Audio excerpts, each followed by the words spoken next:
Ta série est sur le point de revenir, mais tu ne te rappelles pas des saisons précédentes? Tu as la flemme ou juste pas le temps? Bienvenue sur le récap série-film et aujourd'hui c'est la chronique des Bridgerton, saison 1. Alors, accroche-toi bien, c'est parti. En 1813, la saison des mondanités débute à Londres. Les jeunes filles se préparent à être présentées à la reine, dont Daphné Bridgerton, quatrième enfant sur 8 de Lady Bridgerton et son défunt époux. On rencontre également leurs voisins, les Featherington, dont les trois filles Philippa, Prudence et Pénélope font leur entrée dans le monde avec leur cousine Marissa Thompson qui vient de la campagne. Avec la nouvelle saison, une mystérieuse chroniqueuse fait son apparition, Lady Whistledown. Lady Danbury accueille son filleul, le duc de Hastings, Simon Basset, qui prétend ne vouloir se marier sous aucun prétexte. Colin, le troisième enfant Bridgerton, dont Pénélope est amoureuse secrètement, tombe sous le charme de Marina et commence à la courtiser. Mais Portia Featherington, la mère de famille, découvre que Marina est enceinte.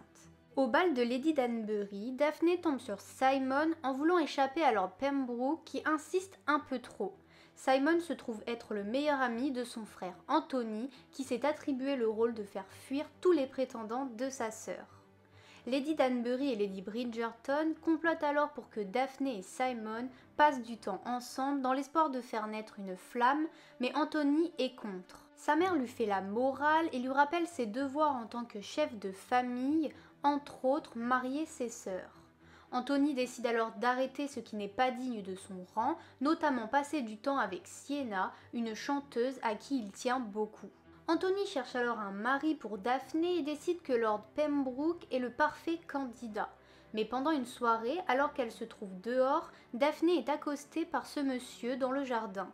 Celui-ci est un peu trop avenant et Daphné le frappe. Simon, qui a assisté à toute la scène, passe alors un marché avec Daphné. Ils vont prétendre être attirés l'un par l'autre pour que la jeune fille ait plus de prétendants et pour que les mères de filles à marier laissent le duc tranquille.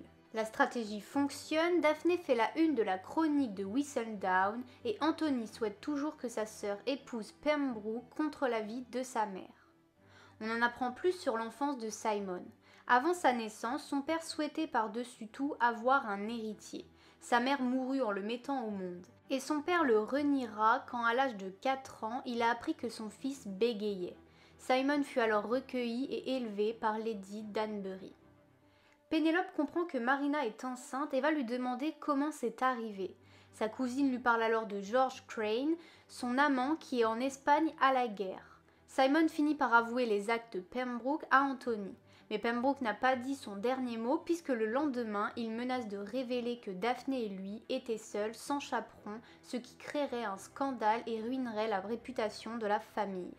Mais Violette, grâce à l'aide de serviteurs, découvre les secrets de Pembroke qui parviennent aux oreilles de Lady Whistledown. Pembroke est alors obligé de quitter Londres. Daphné comprend qu'elle tombe amoureuse de Simon. Le prince Friedrich de Prusse arrive en ville pour trouver une femme.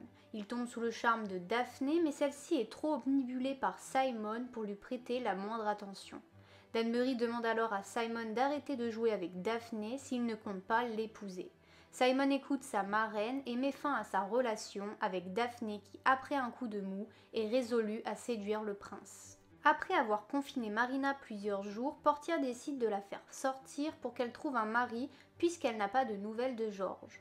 Mais Marina refuse chaque prétendant. Portia, avec sa servante, écrivent une lettre signée George pour briser le cœur de la jeune fille, et ça fonctionne. Entre-temps, Sienna décide de se trouver un nouveau gentleman pour l'entretenir, comme le faisait Anthony. Daphné a du mal à oublier Simon. Celui-ci compte quitter la ville, mais son ami Will lui demande d'assister d'abord à son match de boxe. Anthony y emmène Daphné pour qu'elle passe du temps avec le prince, mais le simple fait de voir Simon la perturbe. Will gagne son combat et Lord Featherington augmente ses dettes. Il ne peut plus donner de dot à ses filles, dont Philippa qui avait un sérieux prétendant. Le prince demande l'autorisation de faire sa demande à Daphné, mais celle-ci panique et décide de tout raconter à sa mère. Violette est alors persuadée que Daphné et Simon sont amoureux l'un de l'autre. Au bal, Daphné s'échappe avant que le prince ne fasse sa demande. Simon la rejoint dehors et les deux s'embrassent avant d'être surpris par Anthony. Celui-ci demande alors réparation et exige que Simon épouse Daphné. Mais Simon refuse de le faire, Anthony propose alors un duel. Avant le duel, Anthony part voir Sienna et lui demande de fuir avec lui s'il le remporte. Héloïse, la deuxième fille Bridgerton, commence à enquêter sur Whistledown et Marina souhaite épouser Colin. Après avoir passé la nuit à essayer de trouver une solution pour éviter le duel, Daphné demande à Colin de l'emmener sur les lieux, persuadée que Cressida Cooper les a vus elle et Simon seuls dans les jardins et peut donc tout révéler. Elle empêche le duel et Simon accepte alors de l'épouser après lui avoir révélé qu'il ne pourrait pas avoir d'enfant. Ils parviennent à faire avancer les noces et se marient rapidement. Après la cérémonie, Colin demande à Marina de l'épouser alors que celle-ci voulait le piéger pour qu'il la compromette et donc soit obligée de l'épouser. Marina accepte donc sans attente, mais Colin souhaite de longues fiançailles. Pendant ce temps, la reine demande à Héloïse de lui raconter toutes ses théories sur Lady Whistledown. Daphné et Simon passent leur nuit de noces à l'auberge dans des chambres séparées, mais ils finissent par s'avouer leurs sentiments et passent la nuit ensemble. Le lendemain, ils arrivent dans leur nouvelle demeure. Les premiers jours se passent bien, Daphné apprend à être duchesse et Simon reprend en main les affaires de son père. Mais en parlant avec la gouvernante et sa femme de chambre, Daphné comprend que Simon n'est pas stérile mais qu'il fait exprès de ne pas la mettre enceinte. La nuit suivante, Daphné, déçue qu'il lui ait menti et triste, ne laisse pas Simon se retirer comme il avait l'habitude de faire, super. À Londres, Colin annonce ses fiançailles avec Marina, mais la famille pense que c'est trop tôt. Les Featherington organisent un dîner avec les Bridgerton pour fêter la nouvelle. Pénélope essaie de dissuader Colin en lui parlant de George, mais rien n'y fait. Colin propose alors à Marina d'aller en Écosse pour se marier au plus vite. Pénélope découvre que la dernière lettre reçue n'est pas de George, mais de sa mère, mais Marina pense que George l'a tout de même abandonnée. Le lendemain, Lady Whistledown annonce que Marina est enceinte depuis le début de la saison, empêchant que Colin et elle ne s'enfuient. Daphné et Simon rentrent alors à Londres. Ce dernier est très clair, il attend de savoir si Daphné est enceinte. Si elle l'est, il subviendra à leurs besoins, à elle et l'enfant, mais si elle ne l'est pas, il ne veut plus avoir aucune relation avec elle. Daphné arrange un rendez-vous entre Colin et Marina pour que son frère puisse avoir des explications. Plus tard, Daphné ira voir Marina et lui propose son aide pour retrouver George afin qu'il prenne ses responsabilités. Mais le soir, Marina tente de s'empoisonner pour perdre l'enfant. Pénélope la retrouve inconsciente. À son réveil, le bébé ne bouge plus. Elle est donc persuadée qu'elle l'a perdu. Elle reçoit alors la visite de Philip Crane, le frère de George, qui lui apprend que George est mort en Espagne et qu'il ne l'a donc pas abandonné. Philippe demande à Marina de l'épouser, mais celle-ci refuse dans un premier temps jusqu'à ce qu'elle sente de nouveau le bébé. Daphné apprend qu'elle n'est pas enceinte. Bouleversée, elle finit par trouver les lettres que Simon, enfant, avait écrites à son père. Le duc et la duchesse organisent un bal pour faire bonne figure, mais Daphné finit par avouer à Simon qu'elle l'aime avant qu'ils se réconcilient. Lord Featherington va demander à Will de perdre son prochain combat afin qu'il puisse se refaire une fortune et se partager les bénéfices.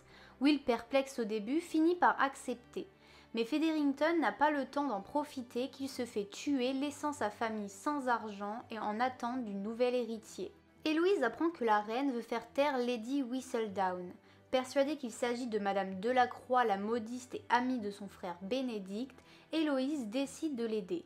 Elle empêche les hommes de la reine de la démasquer, mais alors que Colin s'en va pour faire le tour du monde, Héloïse apprend que Madame Delacroix n'est pas Lady Whistledown. On nous dévoile alors la vraie Whistledown, Pénélope Featherington. 9 mois plus tard, le duc et la duchesse accueillent leur premier enfant, un garçon. Ceci marquant la fin de la saison 1. Et voilà, la vidéo est terminée, j'espère que ça t'a plu et aidé. N'hésite pas à lâcher un pouce en l'air ou à t'abonner si le concept te plaît. En tout cas, on se retrouve la semaine prochaine pour un autre récap. A plus!